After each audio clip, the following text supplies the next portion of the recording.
Kaisar Sihir, Magic Emperor bab 515 sampai dengan 516, pertemuan dengan sekte surga mistik.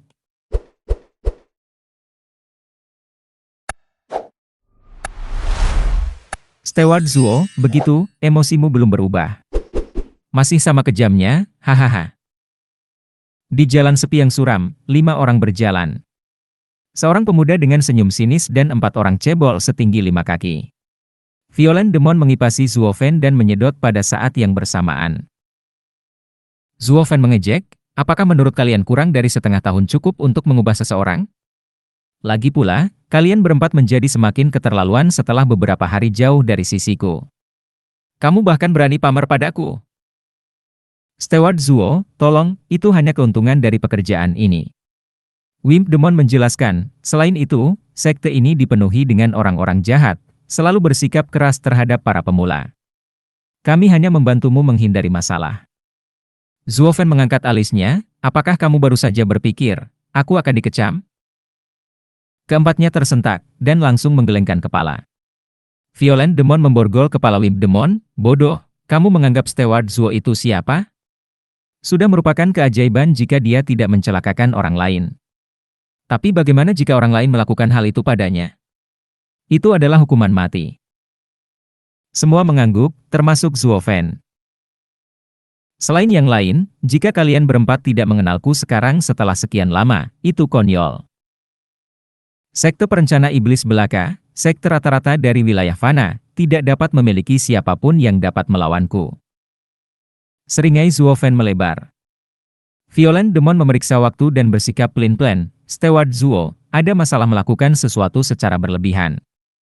Kita harus bergegas, karena kita sudah terlambat. Tidak ada gunanya bagi kita untuk menimbulkan kemarahan pemimpin sekte. Setidaknya ayo terbang. Di mana? Saya telah terkurung di Tianyu selama bertahun-tahun dan sekarang setelah saya bepergian, tidak bisakah saya menikmati pemandangan, merasakan alam terbuka? Zuo Fan menembaknya jatuh. Dia belum punya niat untuk menyesuaikan diri, entah kapan dia akan keluar. Dia memerlukan persetujuan untuk tamasya atau relaksasi apapun setelah dilembagakan, dan tanpa tempat untuk curhat, dia akan menjadi gila. Jadi jika dia bisa menariknya keluar, dia akan menempuh jarak yang jauh dengan berjalan kaki. Namun 4 iblis perencana merasa cukup tegang. Itu adalah misi dari sekte tersebut untuk menerima murid baru. Terlambat akan membuat pemimpin sekte menghukum mereka, orang yang tidak bisa mereka ganggu. Namun dia tidak ada apa-apanya dibandingkan dengan orang baru ini, pengurus Zuo yang hebat, yang telah memberi mereka cacing darah. Mereka akan berada di sisi buruk seseorang, apapun pilihannya dan mereka berempat merasa ingin menangis. Sejak kapan menerima murid baru menjadi suatu pekerjaan yang melelahkan? Bagi murid yang gaduh, ada begitu banyak cara untuk membuatnya menunggu pemandu, pada saat mereka mencapai sekte, dia akan menjadi anak domba yang lemah lembut. Sementara pada tuan sebelum mereka, trik yang biasa tidak pernah berhasil. Faktanya, mereka akan senang jika pelayan ini berhenti menunggu mereka, apalagi trik kotor apapun yang mungkin dilakukan oleh pikiran gilanya. Satu kata yang salah dan itu akan menjadi neraka dunia. Ini bukan murid baru, tapi detail leluhur. Steward Zuo, pikirkan saat-saat indah kita bersama dan bantu kami sedikit. Ayo terbang. Kami bisa menggendongmu jika kamu mau. Melakukan seperti ini benar-benar akan membuat kita terlambat. Setan kekerasan memohon sambil terisak. 3 lainnya memasang wajah sedih dan mata anak anjing. Zuo Fan menatap mereka dan mendengus, apa yang kamu takuti? Xie Weiwei mengundangku masuk. Menurutmu dia keberatan sedikit penundaan? Kak, dia tidak akan keberatan denganmu, tapi dia akan menghancurkan kita. Setan kekerasan berseru di sungai dan meratap, pelayan Zuo, kami telah mempertaruhkan nyawa dan anggota tubuh di masa lalu, demi Anda.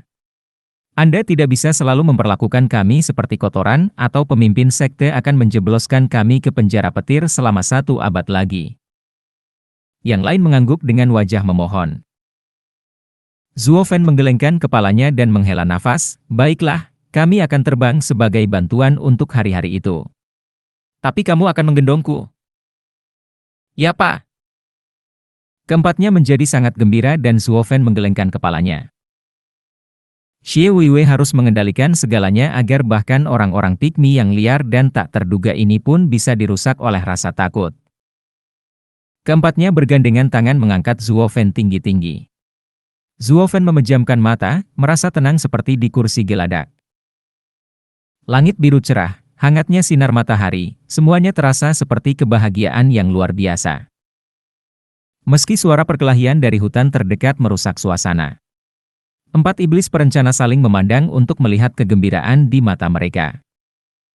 Seseorang sedang berkelahi. Mari kita lihat-lihat. Wimp Demon berkata dengan gembira. Violent Demon sangat setuju, aku bertanya-tanya siapa itu? Mengisap keributan pasti menarik. Kalaupun iya, haruskah kita pergi? Kami tidak punya banyak waktu lagi untuk kembali. Gober setan menghitung pro dan kontra. Iblis licik menanyakan pertanyaan terakhir, apakah kita pergi atau tidak? Setelah hening beberapa saat, saling menatap mata, keempatnya mengambil keputusan dengan suara bulat, baiklah, kita berangkat. Mereka melemparkan Zuofen dari punggung mereka sementara mereka berubah menjadi asap hitam untuk menuju ke arah pertempuran. Zuofen memiliki waktu untukku, berjemur di bawah sinar matahari yang hangat, hanya untuk terbangun dengan sangat kasar, membenturkan wajahnya terlebih dahulu ke tanah. Dengan tatapan tajam dia mencari buruannya, tetapi tidak menemukannya. Ledakan dan guntur, sekarang saya mengerti mengapa Xie Weiwei ingin menjebloskan mereka ke penjara selama 1 abad. Itu akan memakan waktu 1000, 10.000 tahun jika itu aku. Zuofen menepuk-nepuk debu di tubuhnya, wajahnya terbakar amarah. Dan memperhatikan suaranya, dia terbang langsung ke arahnya dengan pikiran yang berbahaya. Kamu suka menonton, bukan? Lihat bagaimana aku akan menjadikanmu bintang pertunjukan. 15 menit kemudian, Zuofen menemukan orang pigmi di pintu masuk lembah. Dengan puntung mereka mencuat dan kepala di semak-semak. Zuofen menyeringai dan meraihnya, sekarang aku mengerti, dasar brengsek. Keempatnya panik, namun entah kenapa mereka terus menyuruhnya diam sambil menunjuk ke semak-semak. Zuofen terdiam, menyadari bahwa itu adalah perilaku yang aneh bahkan bagi para badut ini. Keingintahuan menguasai dirinya saat dia melepaskan mereka dan menjulurkan kepalanya ke semak-semak. Lembah itu lebih mirip parit. Posisi semak mereka memberikan sudut pandang yang bagus dan pandangan yang jelas ke jurang terjal di bawah dan 2 kelompok pria di bawah. Yang satu berpakaian hitam, dengan karakter jiwa tertulis di atasnya, meledak dengan energi buas, pembudidaya setan. Sedangkan sisi lainnya mengenakan pakaian serba putih dengan tulisan mistik dijahit emas di salah satu bahunya. Kedua belah pihak menemui jalan buntu, mata mereka hanya tertuju pada tanaman kecil dengan 3 daun berwarna merah, kuning dan biru di antaranya. Aromanya yang memabukkan terasa sampai ke penonton. Ramuan spiritual kelas 9, rumput perbaikan jiwa 3 warna. Zuofen bergumam. Violent Demon menggunakan kesempatan utama ini untuk menyombongkan, Steward Zuo bijaksana dan berpandangan jauh ke depan. Ini memang rumput perbaikan jiwa 3 warna yang langka. Pil yang dibuat darinya dapat melindungi jiwa seseorang agar tidak berhamburan. Bahkan setelah berbulan-bulan jiwa melayang, Anda masih berada di puncak. Ini adalah ramuan paling langka dan berharga yang menjamin kehidupan seorang ahli tahap ethereal. Zuofen mengangguk. Bagi siapapun yang berada di bawah tahap ethereal, itu akan menjaga jiwa mereka tetap utuh dan menyelamatkan hidup mereka. Jika dia memilikinya saat jiwa Ning Er terluka, dia tidak akan membutuhkan Xie Weiwei. Sementara dalam kasus ahli tahap ethereal, hal itu akan memperlambat pembusukan jiwa saat tidak memiliki tubuh dan membantu mereka merebut tubuh lainnya. Jika Penatua Shi memilikinya, dia tidak akan terlalu panik karena kehilangan tubuhnya. Rumput perbaikan jiwa 3 warna adalah alat pengaman yang langka sehingga orang akan kesulitan menemukannya bahkan di sekte. Yang menjelaskan kebuntuan di bawah ini. Apakah kamu tahu siapa mereka? Zuofen bertanya. Iblis kekerasan mengangguk pelan, Steward Zuo, mereka yang berkulit hitam berasal dari sekte jiwa iblis. Para penggarap iblis seperti kami berdua dari faksi yang berbeda. Sekte mereka bahkan lebih kuat dari sekte kita, sebaiknya dibiarkan saja. Sementara yang berkulit putih ada di pihak kita, dari salah satu dari 3 sekte penjaga Tianyu, sekte surga mistik. Tapi faksi benar dan iblis tidak bisa hidup berdampingan, menempuh jalan yang berbeda. Sekte surga mistik? Zuo Fen terkejut. Bukankah itu tempat yang sama yang dikatakan nenek tempat Qin Cheng pergi? Tuan Ketigahan, sekte kami menemukan ramuan itu terlebih dahulu. Apa arti kehadiranmu di sini? Apakah kamu mencoba mencurinya? Pemimpin kelompok sekte surga mistik adalah seorang gadis yang menawan dan gagah berani. Alisnya halus, matanya murni, memuji kecantikan dan kelembutannya, tapi api dalam dirinya berfungsi sebagai pencegah, terutama pedang giok kuno itu. Melepaskan niat pedang yang dingin dan tajam bahkan dalam sarungnya. Tak satu pun dari sekte jiwa iblis yang menatap matanya, takut niat pedang itu akan membelah kepala mereka saat bersentuhan. Seorang pria feminin, dengan cibiran dan aura seram tidak memiliki keraguan untuk berhadapan, peri pedang giok dari sekte surga mistik, Sui Ruohua, layak atas reputasinya, bahkan yang tidak dipoles pun dapat memancarkan kecemerlangannya. Pedang masih dalam sarungnya namun niat pedang dapat melumpuhkan hati seseorang. Saya membungkuk di hadapan tuannya. Cukup menggurui, apakah kamu melepaskan ramuan spiritual atau tidak? Sui Ruohua meludah. Tuan Mudahan menyeringai, ramuan spiritual tidak memiliki pemilik, milik orang yang bisa mendapatkannya terlebih dahulu. Mengapa kami harus memberikannya kepada Anda? Kemudian lagi, kultivasi ganda bersama peri Ruohua mungkin membuat saya terdiam. Babi! Sui Ruohua tersipu dan pedangnya keluar dari sarungnya. Gelombang cahaya dan energi pedang melintas saat bersiul untuk Han Sanshao seperti seekor naga. Siapapun yang terkena dampaknya akan menemukan lubang pernapasan ekstra besar. Dari atas, Zuo Fen memujinya dalam diam.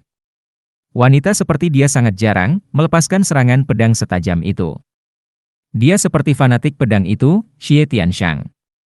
Aku yakin dia benar-benar penuh semangat meski hanya dengan santainya. Namun tidak peduli seberapa bagus serangannya, dengan dia berada di lapisan kelima dari Radiant Stage dan dia di lapisan ketujuh, serangan itu tidak akan mengenai apapun jika dia memiliki beberapa keterampilan juga. Belum lagi bahayanya, dari sini keadaannya semakin buruk. Dengan melancarkan serangan sekuat itu, dia membiarkan dirinya terbuka terhadap serangan mematikan. Zuo Fen menghela nafas. Tentu saja selama dia hidup, Han Sanshao menertawakan pedang yang masuk, bereaksi dengan serangan telapak tangan, waktu yang tepat. Karena peri Ruohua tidak punya keraguan, aku juga tidak. Telapak tangan merah setinggi 2 meter melesat di depannya. Seni bela diri yang sangat mendalam, telapak tangan merah yang mencari jiwa. Hah! Dengan suara teredam, pedang dan tangan merah itu bertabrakan hingga menemui jalan buntu.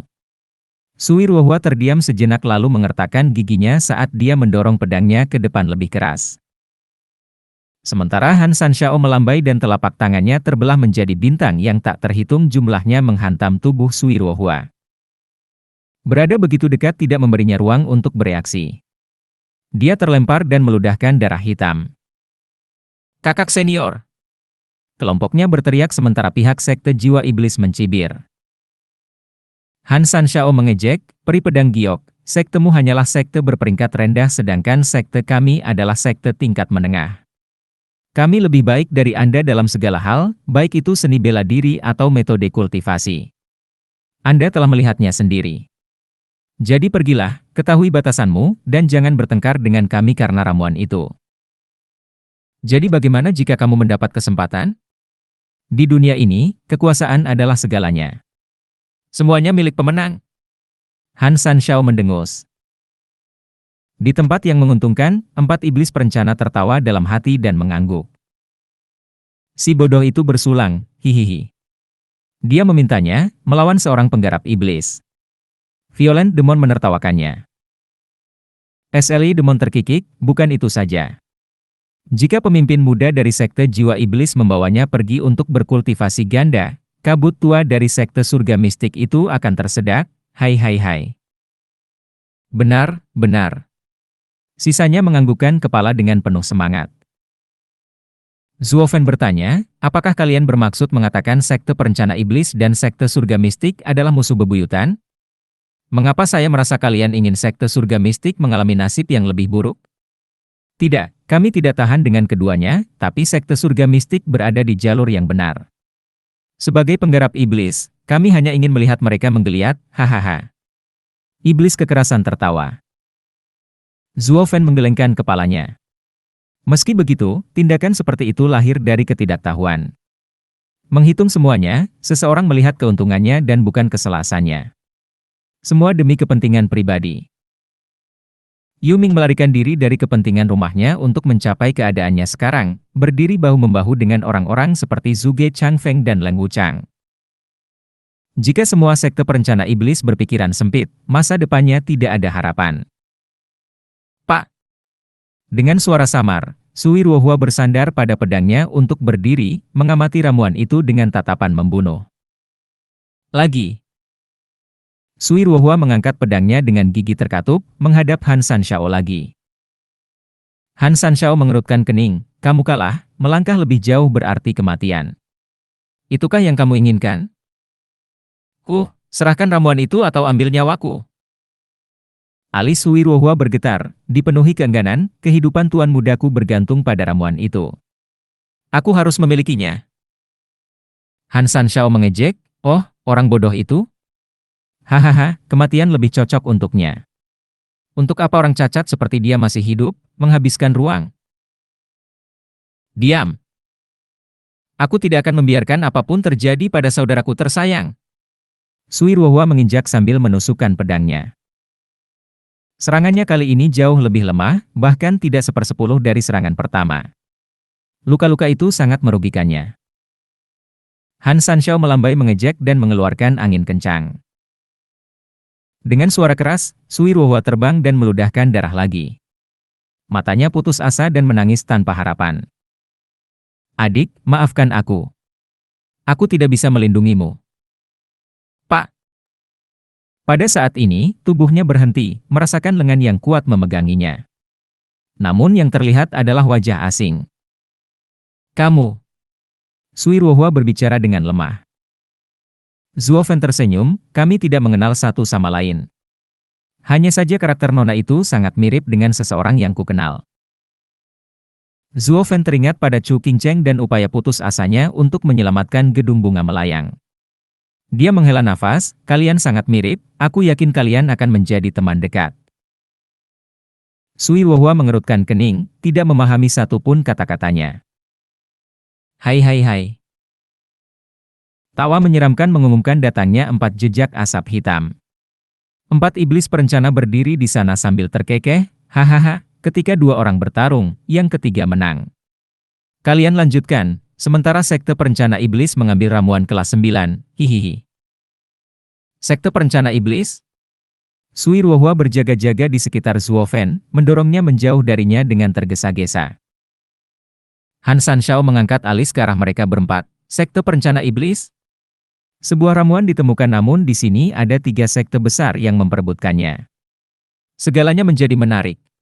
Zuo Fen tersenyum dan menggelengkan kepalanya ke arah iblis itu, kalian berempat, ulangi apa yang kamu katakan. Ramuan spiritual itu milik kita. Benar, pelayan Zuo? Setan kekerasan berseri-seri. Retakan keras di wajahnya adalah jawaban Zuo Fen, disertai dengan cacian yang serius. Tentu saja, bebaskan kepala busukmu. Kamu sudah lama berada di dekatku dan kamu bahkan tidak bisa bercerita banyak tentangku? Apakah ramuan kelas 9 layak diperjuangkan? Apakah kamu pengemis? Teriakan Zuo Fen bergema di sekitar ngarai dan iblis-iblis itu menunduk dengan wajah kecewa. Sementara sekte surga mistik dan sekte jiwa iblis meringis. Siapa dia? Apakah kamu menyebut kami pengemis? Itu saja. Senyuman Han Sanshao membeku, sejak kapan sekte penipu iblis menjadi begitu tangguh, begitu kaya, bahkan murid surga mendalam lapis ke-6 pun meludahi ramuan kelas 9? Itu berarti kita, sekte jiwa iblis tingkat menengah, harus menjilat sekte perencana iblis. Kantong uang, ayo berteman. Han Sanshao mendukung dan anggota kelompok sekte jiwa iblis lainnya tertawa. Dari mana dia merangkak keluar? Dia membuat pertunjukan yang berlebihan, tidak ada yang akan mempercayainya. Selain ramuan kelas 9, keseluruhan wilayah barat tidak memiliki sekte yang menonjol. Tetapi empat iblis perencana mengetahui sesuatu yang tidak mereka ketahui saat mereka melihat senyum mengejek yang tidak terpengaruh pada Zuo Fan. Steward Zuo, karena kamu tidak menginginkannya, untuk apa kita lari ke sini? Tidak bisakah kita menonton pertunjukan langsungnya saja? Violent Demon bertanya sambil memegangi pipinya yang terbakar. Zuo Fan tersenyum sambil menunjuk ke arah Sui Wohua, saya datang ke sini karena satu alasan, untuk menyelamatkannya. Semua berdiri terdiam. Sejak kapan orang-orang dari sekte penipu iblis menyelamatkan sekte surga mistik? Setiap kali kedua belah pihak bertemu, pasti ada pertengkaran. Sui Wohua sama terkejutnya, tapi tersipu karena tatapan tajam pria itu, jantungnya berdebar kencang. Apa yang dia coba cari?